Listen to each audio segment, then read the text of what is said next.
All of a sudden, out of nowhere, West says the mob can't, quote, make him not love Donald Trump.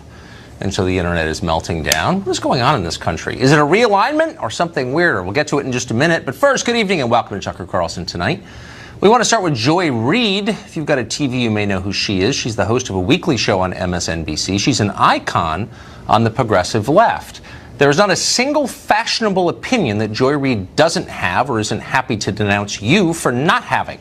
She's a total star in Brooklyn, of course, but she wasn't always this way and didn't always have these beliefs. Back in 2006, Joy Reid sounded like a very different person.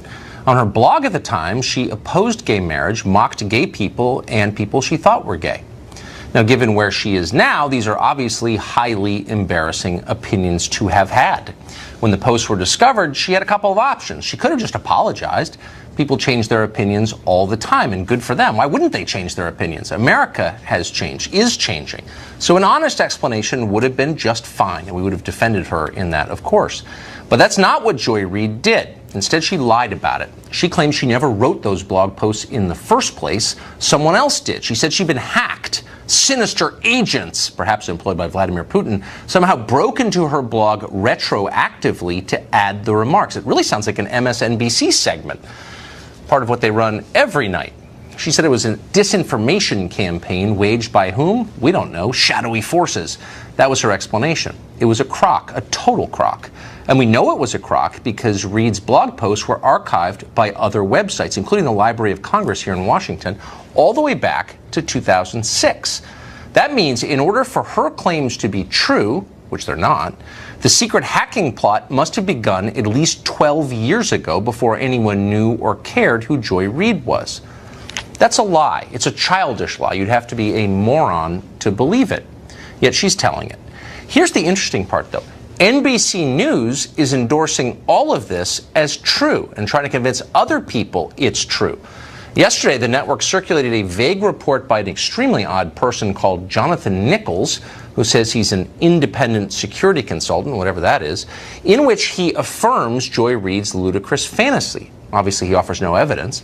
Keep in mind that NBC, which is passing this out to other news organizations, claims itself to be a news organization. And news organizations are not supposed to lie. That's rule one.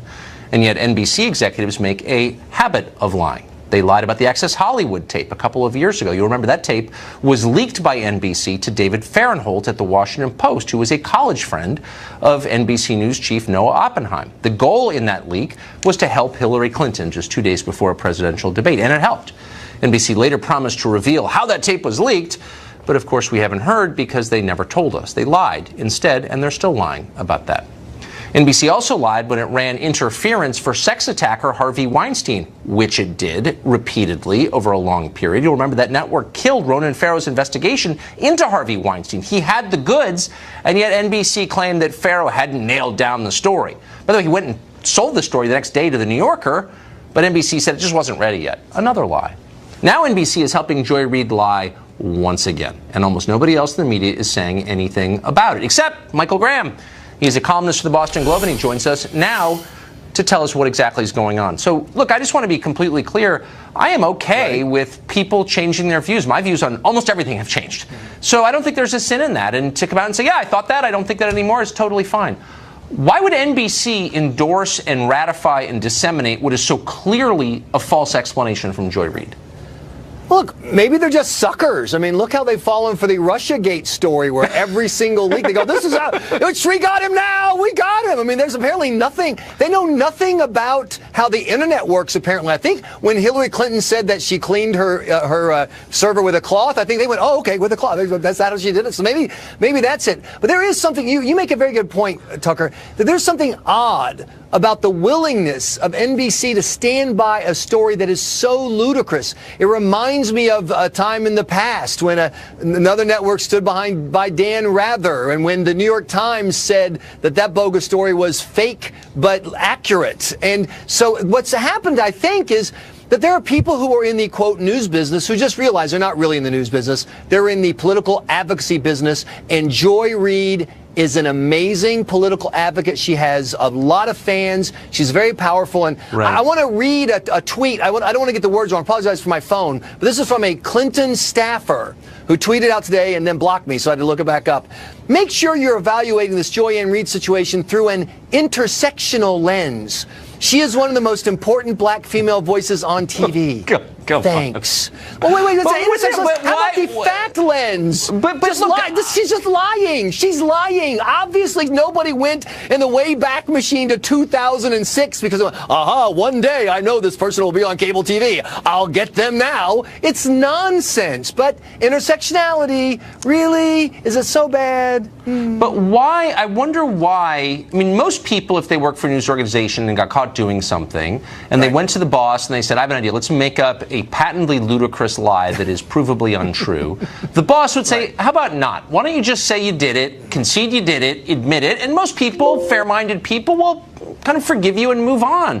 Why would NBC further besmirch itself by tying itself to something so obviously false and stupid and insulting to the rest of us? Because there's a hardcore group of people who tune in. It's she's on the weekends, so it's kind of like bonus revenue, and they are there once again not for news. They're there to have their biases affirmed. And let's face it, Tucker, that's a problem across the left and right media. It happens a lot, and so that's why they're there. And so my Twitter feed today was full of people who said, "I'm gay, I'm liberal, I don't care what she said. She hates Trump." She's really good at hating Trump, and if you hate Trump enough, you can do whatever you want, and all sins will be forgiven. Man, I'm not a Joy Reid fan. I mean, to put it mildly, she's attacked me. I think she's a race baiter.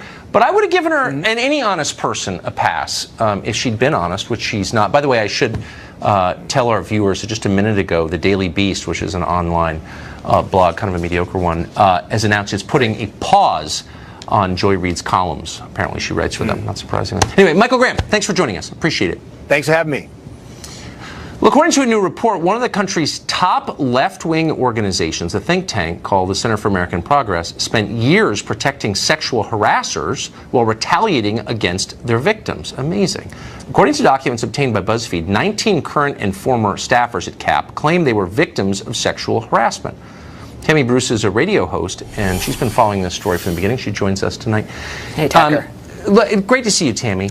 So what I found so striking about this was that Neera Tanden, who runs the Center for American Progress, and who's a very outspoken feminist and quite a partisan, quite a hard partisan, kind of ignored, at least from this account, these claims of sexual harassment. I was really surprised by that. I thought that she would be exquisitely sensitive to sexual harassment claims, but no. Yeah, look, this really started to bubble over in 2016, and of course that was an election year. And I enjoyed your segment that previously that just came up here in the sense of this intersectionality. And when I was on the left, of course, and my first book actually, The New Thought Police, which came out all the way back in 2001, was about how racism, sexism, and homophobia live on the left. That right.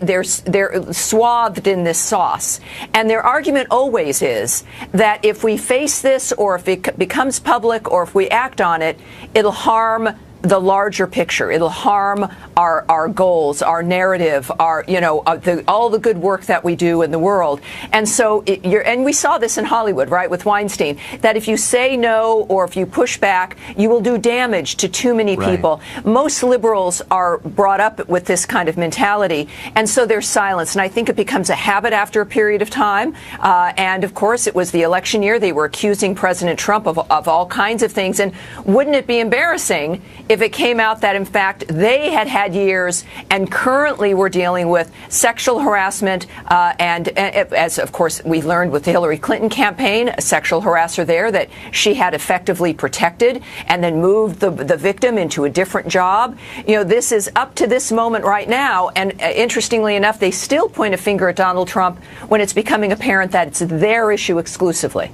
That's so interesting. Wise people know how flawed they are, and they proceed with that knowledge always foremost in mind. I'm screwed up. Before I judge, keep that in mind. I feel like a lot of people, the activists on the left, not all lefties, but the activists, kind of proceed in the certainty that they're morally superior and that no evidence changes their mind about that. Correct. I mean, but this is the problem. It's the problem of malignant narcissism, that you're projecting all of your issues onto someone else, yes. and it becomes an existential issue. You know, they can't admit it because their identity is based in being superior. Yes. And when that is threatened, then it ruins their entire foundation. And for the left, of course, they also use it to manipulate people. That if you're a woman or if you're a gay man, you know, they're your champions. The others, those other people, they want to get rid of you. They're building a camp for you. When, again, the heartbreaking reality is, for me as a feminist and as a gay woman, is that the damage is being done by those people who say they are our champions, while they continue to try to malign and besmirch the people whose policies, in particular, of course, President Trump's policies, the conservative policies that allow individuals to be personally empowered and individually free and financially independent, those are the people that get besmirched, when those yes. are the policies that improve people's lives. You are a very deep person. You're not your average TV person, Tammy, and I appreciate that. It's great to see you. Thank you. Really I appreciate smart. it. Thanks, Tucker. Rapper Kanye West did something kind of amazing on Twitter today and articulated, or appeared to articulate, his support for President Trump. One of his tweets read, and he's still tweeting right now, but one read this way: "You don't have to agree with Trump, but the mob cannot make me not love him. We are both dragon energy. He is my brother. I love everyone. I don't agree with everything anyone does. That's what makes us individuals, and we have a right to independent thought." Well, the president responded to this by tweeting, "Thank you, Kanye, very cool." After the tweets, West's Twitter following, which was enormous, plunged, I think this is right, by more than 9 million followers. What do we make of all of this? Jason Whitlock is an anchor with Fox Sports 1, and he joins us tonight. So, Jason, I'm not sure I understand exactly what's going on here. It seems maybe Kanye West decided that he's allowed, as a citizen of a free country, to say exactly what he wants to say. What's your read on this? What does this mean? Why did he write this? Well, I think he wrote it because it's what he authentically believes, and I think he's probably trying to inspire African Americans to have a more open mind about politics and to be less demonizing of people we disagree with, and understand that we're all flawed. Our president is flawed, but that doesn't mean it's an effective strategy to write that person off or to write that side of politics off. And so I just think Kanye's being true to himself and trying to open African Americans' mind that in all things, competition is good. My background is sports, and competition is what takes you to a higher level. There's no competition for the black vote right now, right. And there has been none for 50 or 60 years. I think we should look around at other ethnic groups and other groups of people. They make people compete for their votes, and politics tend to help them and move them forward while we're not experiencing the same thing. Right. Well, any group that feels under attack tends to kind of retreat into a defensive posture, and you see this in not just African American voters, but other groups too, this exact same phenomenon. But I totally agree it's not helpful. What's the risk that he runs in saying this? It seems like kind of, even for a famous guy like Kanye West, it seems like kind of a fraught position to take. I mean, is he not going to be punished for this? Can you say this? He's certainly going to be punished over social media, and it does not surprise me that he's lost a bunch of Twitter followers or IG followers or social media followers, because much of social media is rigged to support far left-wing thought. And if you stray, particularly as an African American, from the talking points that the left-wing, far left-wing side wants you to, they're going to extract a penalty for you having thoughts that they haven't approved. Again, Kanye's a free thinker. He always has been. His music has always been open to a lot of different interpretation and just ideas. I think he's just being consistent and true to himself, and again, trying to inspire people. So really quickly, we're hearing from Twitter that he actually didn't lose 9 million followers with some glitch. Apparently, I don't understand it. But quickly, you're hearing people say, well, he must have a mental illness. What do you think of that explanation? I think it's ridiculous, and I think it again goes to us as African Americans, and social media has so convinced us that liberal means pro-black and conservative means anti-black, that's how we interpret things. Oh my God, Kanye has said things that are conservative, or any conservative values. He expressed support for Candace Owens over social media, and we've been trained to anything conservative, that means anti-black. And again, if we just looked critically and really understood our history, that's just not the case. A lot of our values are conservative. A lot of the people in our community that have made great strides and had Martin Luther King, very conservative values. The entire movement was very conservative, but somehow we've changed that, and you would think it was the most far left-wing movement in the world, and that's how we got here through liberalism. And again, I'm not a political partisan. I don't participate in politics. I'm a journalist and I'm an observer. Observing us, speaking as a journalist, not as an African American, our strategy is flawed by just giving away our allegiance to one side. And I think Kanye, out of concern for African Americans, is trying to say this is a flawed strategy that is actually making us go backwards rather than forward. Pretty bold move, I would say. Jason, thank you. We're going to talk to Jason later in the show about new evidence about how the NFL tried to avoid taking a stand during the national anthem protests. Interesting story. Plus, campaign records suggest Hillary Clinton's presidential campaign may have illegally laundered more than $80 million. For real. Details ahead.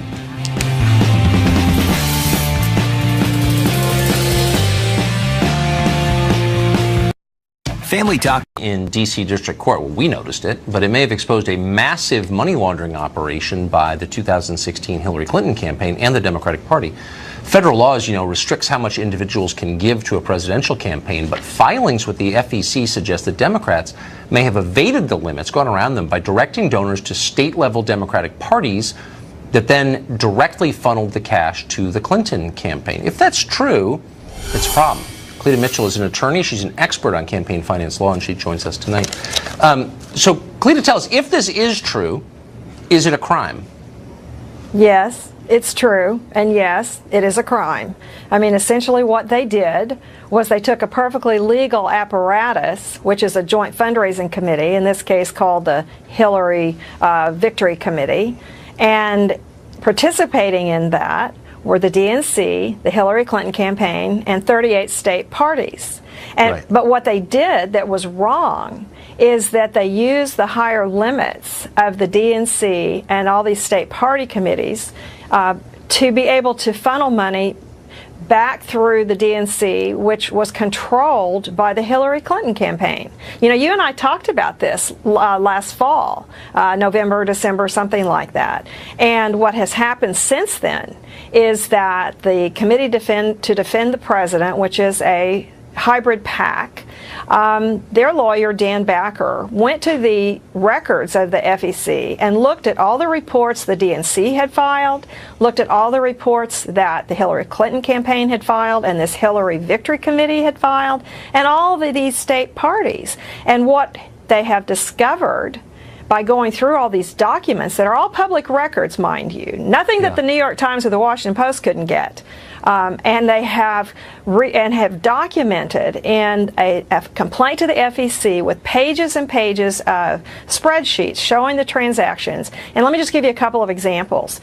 What they would do was they would say a donor would write a check for $400,000, which was to be split and allocated among the state parties, the Clinton campaign at $5,400, that was the max that she could get, and the money to the DNC. But what would happen, the donation may have been legal, but what they did with the money is what was illegal, which is that they pretended to send it to the state Democratic parties, and they didn't. In some cases, there were never any transfers made to the state parties, and the state party reports show that they never got the money. Instead, that money all went to Brooklyn. Remember, we talked about this earlier. The DNC bank account was moved from Washington, where it had been for decades, and moved to the same bank in New York that the Hillary Clinton campaign had, where it had its bank accounts. And remember also, so all this money that's supposed to go out to the state parties never went to the state parties. It went to the DNC account in New York, which Hillary Clinton's campaign controlled. That is the part that gets to be illegal. And remember this is a wrinkle I don't know that we would have paid that much attention to last fall, but The person who negotiated this agreement between the DNC and the Hillary Clinton campaign was Mark Elias, the lawyer for the Hillary Clinton campaign, who negotiated with Mark Elias, who is the lawyer for the Democratic National Committee. I mean, this is Pretty brazen. It's a really brazen scheme, and it's all in the public record. And what the has irony, happened of course, is that they lost anyway. They spent and they twice lost as much anyway. as the Trump campaign. Oh, but of course they've sued Russia. The DNC has sued Russia because it was their fault. It's irony that makes life bearable. Thank you, Cleta Mitchell. Thank you for that explanation. Really interesting and kind of appalling. Thank you, really. Tucker. The left is using violent, let's just call it what it is, violent tactics to target supporters of gun rights. A congressman who had his home vandalized joins us next to explain what happened to him and his family. Stay tuned.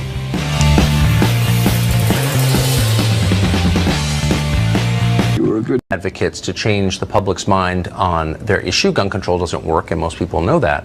So activists have turned increasingly to personally targeting and harassing supporters of gun rights and their families at home. 2 weeks ago, NRA lobbyist Chris Cox had his house where he lives vandalized by anti-gun demonstrators. His wife's business was targeted as well. They scared his children. Congressman Jeff Fortenberry is a Republican who represents Lincoln, Nebraska. He says his home was targeted as well by anti-gun campaigners with the protest group Betsy Riot. Congressman Fortenberry joins us tonight. Congressman, thanks for coming on. Pleasure to see you. Thanks for having me. So tell us what happened. Well, this has actually happened to me twice. About a year ago, I happened to not be home. It was one of those unusual evenings as well where my wife was away, so one of my older daughters was taking care of the young children. My child comes out to go to school. How many children do you have? I have 5 children. 5 daughters. Wow. And my youngest child comes out, and there's a vulgar sign in my yard. Now, we live in Nebraska. Nebraska's a wonderful place to live, work, and raise a family. That's the heart of our values there. So it's not only shocking to me, but it violates a fundamental principle of civility that we have, and it scared my child. I mean, yeah. Protest me, be angry at me, but don't scare my children in their home. Christmas morning, I pull the curtains open, snow is all over the yard. I thought I saw something unusual by my mailbox. Again, 2 more vulgar signs in the yard. So call the police and all that. That's just what we do.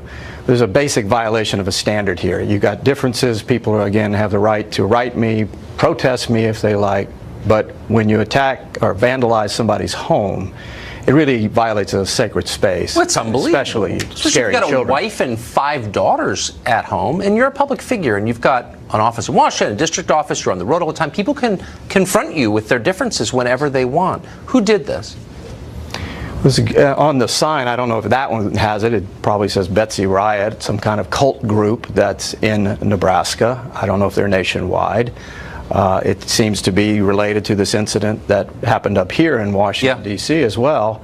And one of the 2 of the people identified are University of Nebraska faculty members, which is even more bizarre because they are guardians of a trust to create a university environment which is liberating in the real sense of the word in the pursuit of intellectual truth. Yes. That's inviting, that is creative and imaginative. Imagine a young person coming off a farm out of Scribner, Nebraska who wants to study ag economics and go back to the farm and help her mother and father expand that operation and is very proudly coming to the University of Nebraska and gets faced with this kind of hostility and hate because in the university setting they are insulated and they're able to propose or impose their ideology upon students. It's very jarring to our set of values. Again, Nebraska is a great place and the university is generally reflective of that, but there is a group of people there who are violating this most basic human standard. Why should taxpayers subsidize harassment? Well, I don't think they should. Obviously, well, it's a public university sustained with state and federal dollars. The university's in a difficult position, and obviously I think that they should do what they can within the limits of the law to try to stop this vandalism. But there's something that's deeper here. It's an intellectual vandalism, if you will. It's robbing the university student experience of the joy of creative imagination in an intellectual environment in which you debate your way through a diversity of ideas and try to come to some conclusion for good. And when you have a threatening, harassing environment, it's just inconsistent with the great trust that a university should have. That's so nicely put, because you're not trying to win someone over to your side. You're trying to bully and intimidate someone.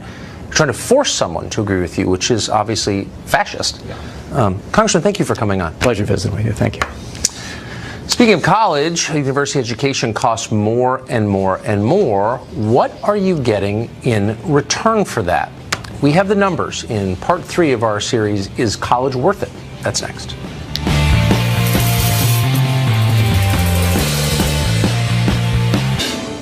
Higher education in America is crushingly expensive. College tuition rates are rising far faster than family income is.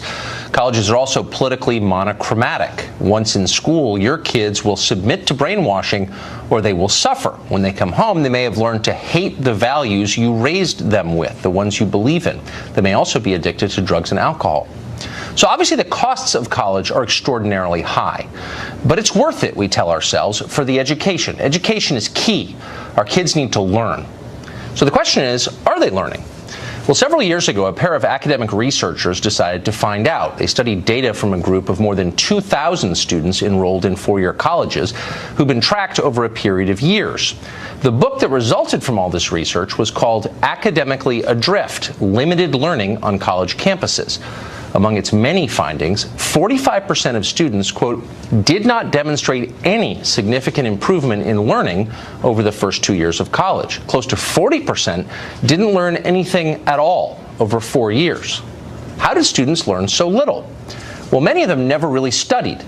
35% of students reported spending no more than 5 hours a week in academic preparation. Overall, the study found a 50% decline in the number of hours students spent studying compared to several decades ago. The average full-time college student now spends only 2.76 hours a day on all education-related activities, going to class, studying, all of it, and more than twice as much time shopping, eating, and partying. Multiply this by an entire country, and you wind up with a deeply ignorant population. There has been a consistent decline in adult literacy in America over the past 25 years, despite the fact that more kids than ever are going to college. Two separate studies by the National Assessment of Adult Literacy found that most college graduates fall below proficiency in verbal and quantitative literacy. The majority could not complete simple cognitive tasks like comparing the viewpoints in newspaper editorials or calculating the cost of food items in the grocery store. A 2005 study found that only 31% of college graduates could read and understand a complex book. 31%.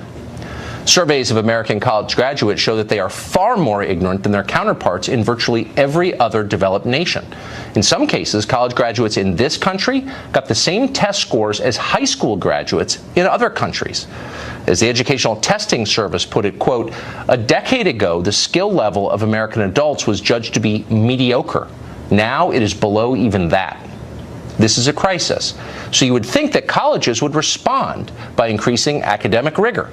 But the opposite has happened.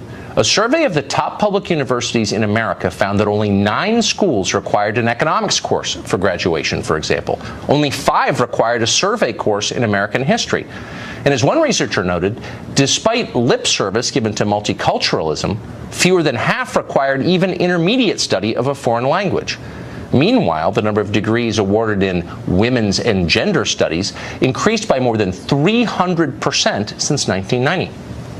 College classes are getting flimsier. College graduates are getting dumber.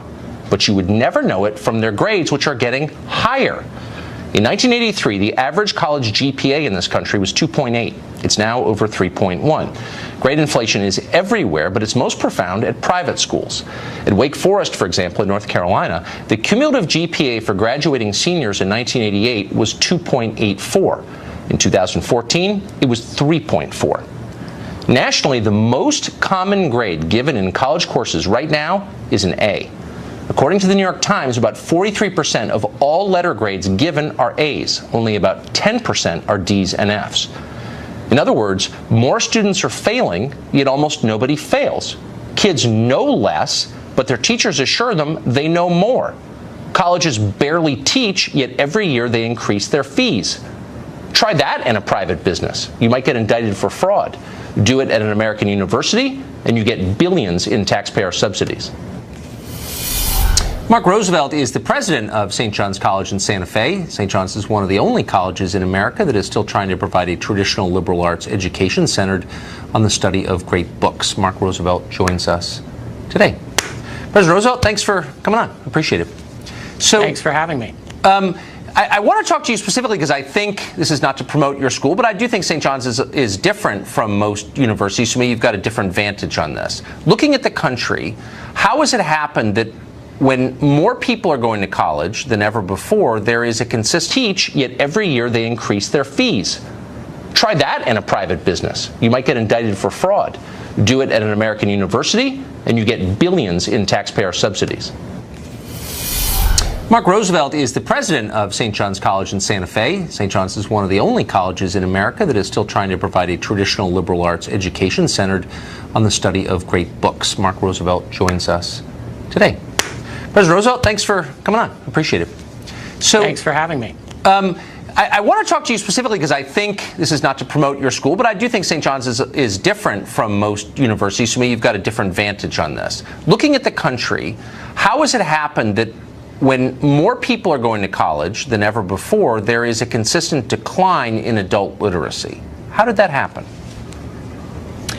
Well, first of all, thank you for allowing St. John's to join this conversation. We believe in conversation and civil discourse, which is another thing that, as you've pointed out, is unfortunately absent from many places. Yes, I agree.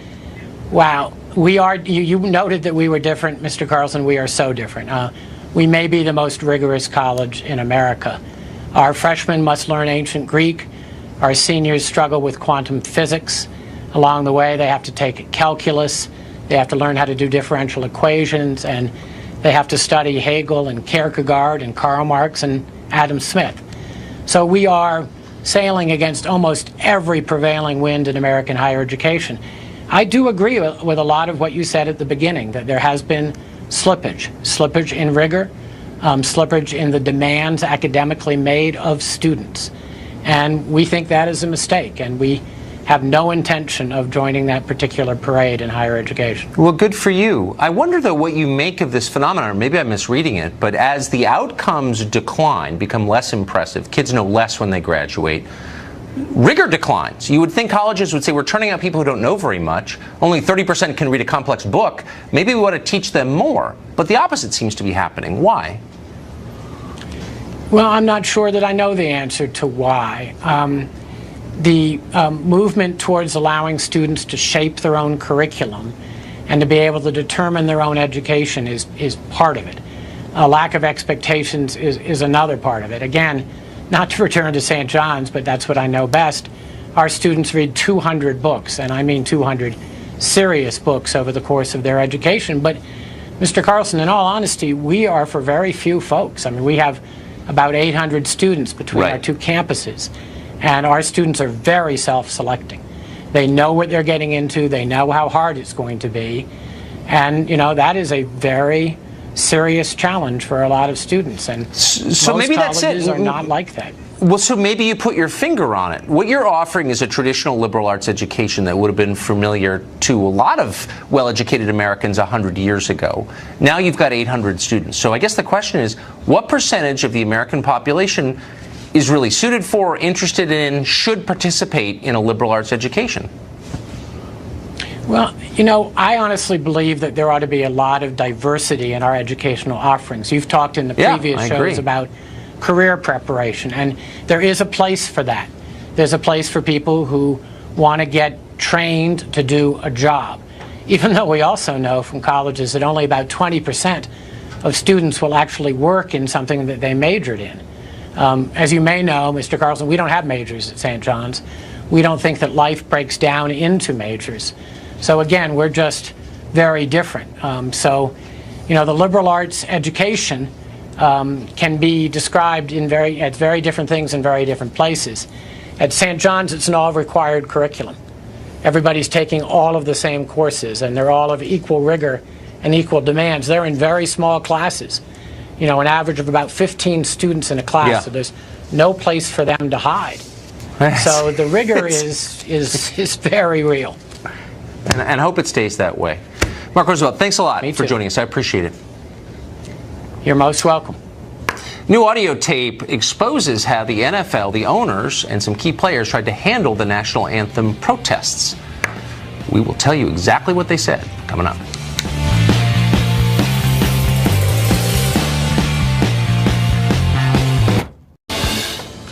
The NFL suffered a big ratings drop and a loss of public support after dozens of players publicly protested the national anthem. The president blasted the league, and in response, Commissioner Roger Goodell suggested it was somehow wrong to disrespect a pro sports league. Now a leaked audio tape reveals a secret meeting between NFL owners and players where they discuss how to mitigate the impact of the protests. Missing from the agenda, any notion the league should stand up for the dignity of the anthem or the country or anything like that. Jason Whitlock rejoins us tonight. So, Jason, I've only seen the New York Times, the Mark Leibovich version of this. I haven't heard all 3 hours of the tape, obviously. But you really get a picture from the Times story of a group of people pretty out of touch with what's happening in the rest of the country. Yeah, I think so, but we got to remember, this is the New York Times reporting the story. This is a 3-hour meeting. They have the entire audio tape. I'm a little bit reluctant to rely on the New York Times representation of what happened here because the New York Times is a part of the attack on football. And so I'm not surprised reading this story that no one looks good. No one looks like they have a real clue about what they should do, because I think the New York Times is invested in tearing down football, the NFL in particular. Interesting. A nuance that went over my head. Part of the story describes the owner of the Miami Dolphins, this guy Ross, suggesting a march on Washington with NFL owners and players. What would that look like? I'm not sure, but look, in a meeting like this, I don't blame people for spitballing ideas. It's the first time you're having a meeting about this issue. Again, I'm a bit sympathetic to NFL owners on this because they have a successful television show that they've been running for 50, 60 years. They got a curveball thrown to them by Colin Kaepernick. And so I'm not surprised they didn't know how to handle it. And they can't believe the way the media is all rigged against them because you can't inject common sense into this discussion. The NFL is a television show. And so you have a television show. If you decided, hey, you know what, I'm going to talk about cooking every day on this show rather than politics, your bosses would have a right. No. That's not what we do on our television show. And the NFL owners have a right to say, no. On our television show, we're very patriotic. We don't have protests right before kickoff of our football games. That's not the way we conduct our TV show. Our viewers don't want it. The people in the stands don't want it. We get you want to talk about these issues. We'll give you money. We'll pay you for playing these games. You can talk about these issues on your time, not during my television show. The media needs to explain that to people. Everybody has to abide by rules in television and in other employment issues. If I worked at the post office or UP, anywhere, there's rules I have to follow. We're acting as if these players can make their own rules, and anyone that objects is a racist. That's absolutely ridiculous. I wish the NFL would take this issue by the horns, because the NFL has a great story to tell, and football has a great story to tell about its help of African Americans. This league is 70% black. Well, no, but they're too. That's why you should run it all about anything. You should run it. They should hire you. I'd hire you if I ran the NFL. Kick that Goodell character out. Jason Whitlock always says things I've never thought of, and I appreciate it. Great to see you. Thank you. Friend Zone next. Fox and Friends host Ainsley Earhardt, everyone's favorite. Hours before our interview tomorrow with President Trump. She's got a brand new book out. We'll tell you what it is. Stay tuned.